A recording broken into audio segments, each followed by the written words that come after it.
Hey guys, welcome back to my channel என் சமையலறையில். இன்றைக்கி ஒரு புது விலாகோடு தான் உங்களை பார்க்க வந்திருக்கேன். இன்றைக்கி வந்து காலையில் எப்பயும் போல் மழை பெஞ்சிக்கிட்டே தான் இருந்துச்சு. கொஞ்சம் அப்படியே மூடலாம் இருந்துச்சு. காலையில் எந்திரிக்கிறதுக்கே மனசே இல்லை. வெயில் காலனாலும் அப்படியே வெளிச்சத்துக்கு வேகமாக முழிப்பு வந்துடும். இந்த குளிர்காலனால எப்போ பார்த்தாலும் பெட்டை விட்டு எந்திரிக்கிறதுக்கே மனசு வர மாட்டேங்குது. எத்தனை பேருக்கு அப்படியா அப்படின்னு சொல்லிட்டு சொல்லுங்கள்.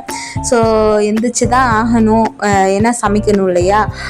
சரின்னு சொல்லிட்டு எந்திரிச்சிட்டு குளிச்சுட்டு சாமியெல்லாம் கும்பிட்டுட்டு பிரேக்ஃபாஸ்ட் ரெடி பண்ண போயிட்டேன். என்ன பண்ணுறதுன்னா, சரி இட்லி மாவு இருந்துச்சு, சரி இட்லி வச்சிடலாம்.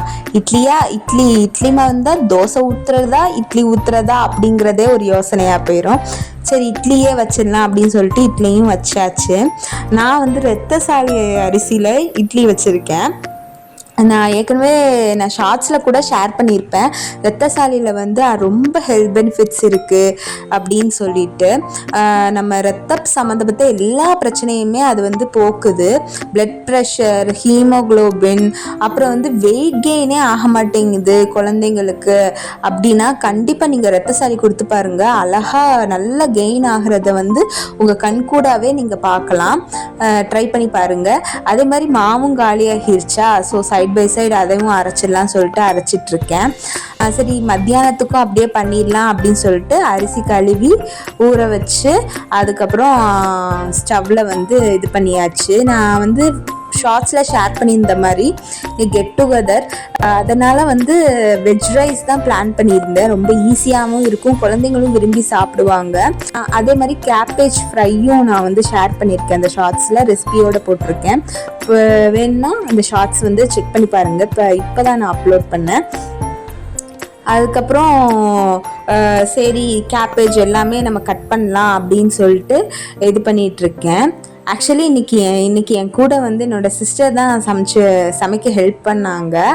என்னமோ தெரியல, இந்த மேரேஜ்க்கு அப்புறம் வந்து அவங்க கூட இருக்கிற பாண்டிங்கே வேற மாதிரி இருக்கு. கல்யாணத்துக்கு முன்னாடி எதுக்கு எடுத்தாலும் சண்டை, தொட்டதுக்கெல்லாம் சண்டை, அந்த மாதிரி இருக்கிற ஒரு விஷயம் வந்து மேரேஜ்க்கு அப்புறம் அப்படியே மாறிடுது. எதுக்கு எடுத்தாலும் வாடி எதுனாலும் சரி போ அப்படின்னு சொல்லிட்டு விட்டு கொடுத்துடுறது. அப்போதான் ஒன்று விட்டு நம்ம விலகி வரும்போது தான், இன்னொரு இடத்துக்கு போகும்போது தான் அதோட அருமை தெரியும் அப்படிங்கிற மாதிரி. இப்போ எதுக்கு எடுத்தாலும் அவள் தான் எனக்கு என்னோட பிக் சப்போர்ட்டே அவள் தான். எத்தனை பேருக்கு அந்த மாதிரி வந்து சிப்ளிங்ஸோட இதை வந்து ஆஃப்டர் மேரேஜ் வந்து நீங்கள் ஃபீல் பண்ணியிருக்கீங்க அப்படின்னு சொல்லிட்டு கண்டிப்பாக கமெண்ட் செக்ஷனில் எனக்கு சொல்லுங்கள். சரின்னு சொல்லிட்டு அவள் கட் பண்ணி தந்தா, நான் எல்லாமே ரெடி பண்ணி கொடுத்துட்டு அவன் கட் பண்ணி தந்தா, நான் சைட் பை சைட் சமைச்சிட்டு இருந்தேன். ஃபஸ்ட்டு வந்து ஆயில் ஊற்றி நான் நிறைய குவான்டிட்டி இது பண்ணுறதுனால கொஞ்சம் அதிகமாகவே நான் ஆயில் வந்து ஊற்றிருக்கேன். நீங்கள் வந்து கொஞ்சம் கம்மி பண்ணிக்கோங்க, ஏன்னா நான் இன்னைக்கு கொஞ்சம் தப்பு பண்ணிட்டேன். லைட்டாக ஆயில் வந்து எக்ஸ்ட்ரா ஊற்றிட்டேன். ஸோ நீங்கள் வந்து கொஞ்சம் கம்மி பண்ணிக்கோங்க. அப்புறம் பெரிய வெங்காயம் ஸ்லைஸ் பண்ணி நான் போட்டிருக்கேன். அது நல்லா ப்ரௌன் கலராக வந்தோடனே நான் ஆனியன் போடும்போதே நான் என்ன பண்ணிட்டேன்னா உப்பும் சேர்த்து போட்டுவிட்டேன். அப்படியே பாருங்கள், காய்கறிலாம் வெட்டி வச்ச இடம் எல்லாமே ரொம்ப மெஸ்ஸாக இருக்குது.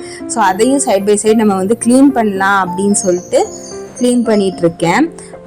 ஆனியன் வந்து வெந்ததும் நம்ம வந்து கேரட் போட்டு நல்லா வதக்கி எடுத்துக்கலாம், சாட்டை பண்ணிக்கலாம்.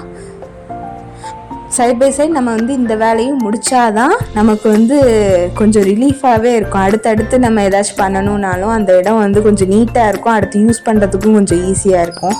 அதனால தான் எல்லாமே ஒதுக்கி வச்சுட்டு அப்படியே சைட் பை சைட் க்ளீன் பண்ணலாம் அப்படின்னு சொல்லிட்டு க்ளீன் பண்ணிகிட்ருக்கேன்.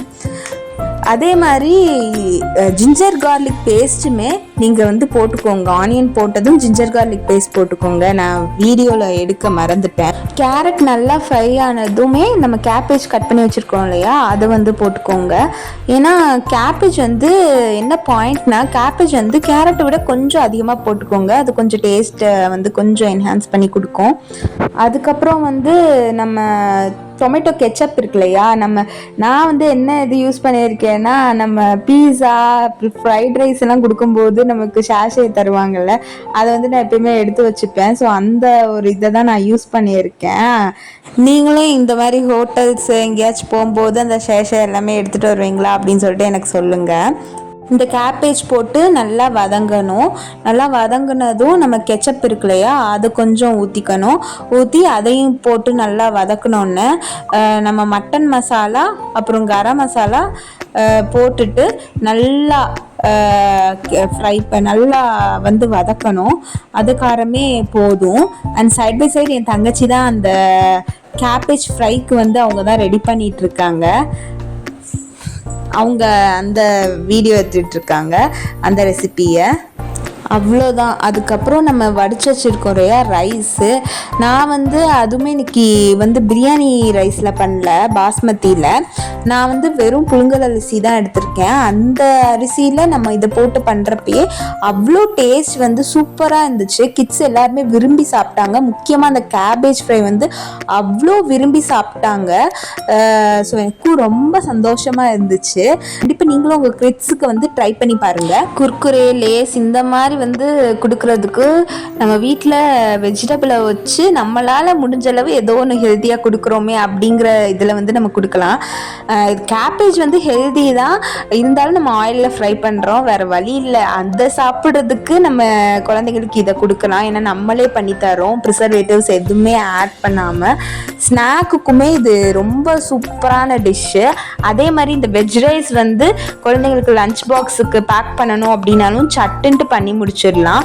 ஆஃபீஸ் கோயிங் பீப்புளாக இருந்தாலுமே நீங்கள் டக்குன்ட்டு 10 மினிட்ஸில் பண்ணி பேக் பண்ணி கொண்டு போயிடலாம். அவ்வளோ சிம்பிளான டிஷ். அதே மாதிரி டேஸ்ட்டுக்கும் அவ்வளோ சூப்பராக இருக்கும். கண்டிப்பாக ட்ரை பண்ணி பாருங்கள். இப்போ வந்து என்னோட சிஸ்டர் தான் ஃப்ரை பண்ணிட்டு இருக்காங்க அந்த கேபேஜ் ஃப்ரை. அவ்வளோ சூப்பராக இருந்துச்சுங்க நிஜமாவே. இப்போ வந்து நம்ம வெஜ் ரைஸ்க்கு வந்து பண்ணி வச்சோம்ல, கேரட் கேபேஜ் எல்லாம் போட்டு மசாலாஸ் எல்லாம் போட்டு அதை வந்து நம்ம வந்து ரைஸில் போட்டு அப்படியே மிக்ஸ் பண்ணி எடுத்தோன்னா சூப்பரான வெஜ் ரைஸ் வந்து ரெடி ஆகிரும். அவ்வளோ டேஸ்ட்டாக இருக்கும். ரைஸுமே பாருங்கள் அவ்வளோ உதிரி உதிரியாக இருக்குது. கரெக்டான பதத்துக்கு வந்து வெந்திருந்துச்சு. நான் வந்து என்ன பண்ணேன்னா எப்பயுமே ஊற்றுற தண்ணி அளவோட இன்றைக்கி ஒரு கிளாஸ் வந்து கம்மியாக ஊற்றுனேன். ஏன்னா அப்போனா தான் நம்ம அந்த ஃப்ரைட் ரைஸ் மாதிரி அந்த உதிரி உதிரியாக அது வந்து கிடைக்கும். நம்ம சாப்பிட்றதுக்குமே ரொம்ப டேஸ்டாக இருக்கும். ஸோ அவ்வளோ நல்லா இருந்துச்சு. அதே மாதிரி ரொம்ப ஃபன்னாக போச்சு.